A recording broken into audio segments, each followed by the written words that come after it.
Hi friends, welcome back to our channel super women house of కిచెన్లో. ఈరోజు మనం చేసుకునే రెసిపీని చాలా పేర్లతో పిలుస్తారు. మరి అన్ని పేర్లతో పిలిచే రెసిపీ ఎలా ఉంటుందో చూద్దాం. ఈరోజు మనం తయారు చేసుకోబోయే రెసిపీ మటన్ బ్రెయిన్ ఫ్రై లేదా పిజ్జా ఫ్రై లేదా గోట్ బ్రెయిన్ ఫ్రై. మరి ఇన్ని పేర్లతో పిలిచే రెసిపీని టేస్టీ అండ్ సింపుల్గా ఎలా తయారు చేసుకోవాలో చూద్దాం. మరి మనం లేట్ చేయకుండా ఈరోజు వీడియోలోకి వెళ్ళిపోదాము. ఇక్కడ ఈ వీడియోలో చూపిస్తున్నది గోట్ బ్రెయిన్ ఫ్రై. దీన్ని 2 లేదా 3 సార్లు నీట్గా సాల్ట్ వాటర్లో క్లీన్ చేసుకోవాలి. ఇది ఆల్రెడీ క్లీన్ చేసుకునేదే కాబట్టి దీన్ని పక్కన పెట్టుకుని రెసిపీ ఎలా తయారు చేసుకోవాలో చూద్దాము. ముందుగా మనం స్టవ్ ఆన్ చేసుకుని ప్యాన్ పెట్టుకొని ప్యాన్ హీట్ అయిన తర్వాత 2 to 3 టేబుల్ స్పూన్ ఆయిల్ వేసుకోవాలి. ఆయిల్ హీట్ అయిన తర్వాత 1/2 టేబుల్ స్పూన్ జీలకర్ర వేసుకోవాలి. అలాగే ఒక పెద్ద ఉల్లిపాయను తీసుకొని ఇక్కడ ఈ వీడియోలో చూపిస్తున్న విధంగా ఇలా చిన్న చిన్న ముక్కలుగా చాప్ చేసుకొని వేసుకోవాలి. అలాగే 4 పచ్చిమిర్చి చీలికలు, కొద్దిగా కరివేపాకు, ఒక 1/2 టేబుల్ స్పూన్ వరకు అల్లం వెల్లుల్లి పేస్ట్ కూడా వేసుకొని లో ఫ్లేమ్లో మొత్తం కలిసే వరకు మనం ఇలా ఫ్రై చేసుకోవాల్సి ఉంటుంది.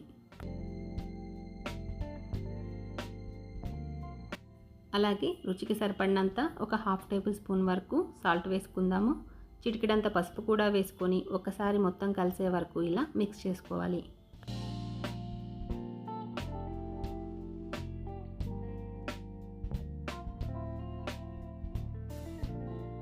ఇలా ఆనియన్ని ఫ్రై చేసుకున్న తర్వాత మనం ముందుగా క్లీన్ చేసుకొని పక్కన పెట్టుకున్న గోట్ బ్రెయిన్ కూడా వేసి లో ఫ్లేమ్లో మరీ ఎక్కువగా కలపకుండా నెమ్మదిగా అంతా కలిసే వరకు ఇక్కడ ఈ వీడియోలో చూపిస్తున్న విధంగా ఫ్రై చేసుకోవాలి.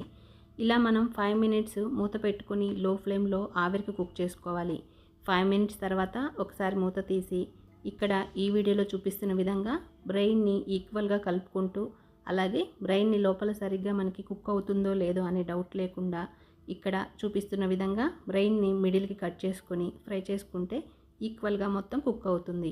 ఎప్పుడైనా మనం గోట్ బ్రెయిన్ని లో ఫ్లేమ్లో ఫ్రై చేసుకుంటేనే చక్కగా ఫ్రై అవుతుంది.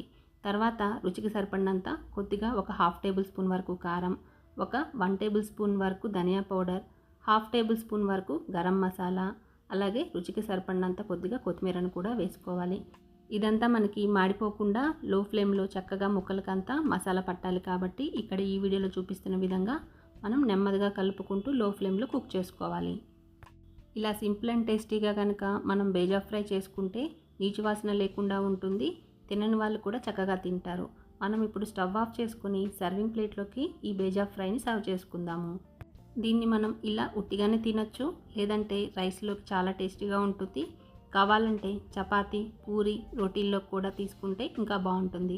లేదా రసం, పప్పు ఇలాంటి వాటిల్లోకి పక్కన మంచిగా కూడా తీసుకోవచ్చు.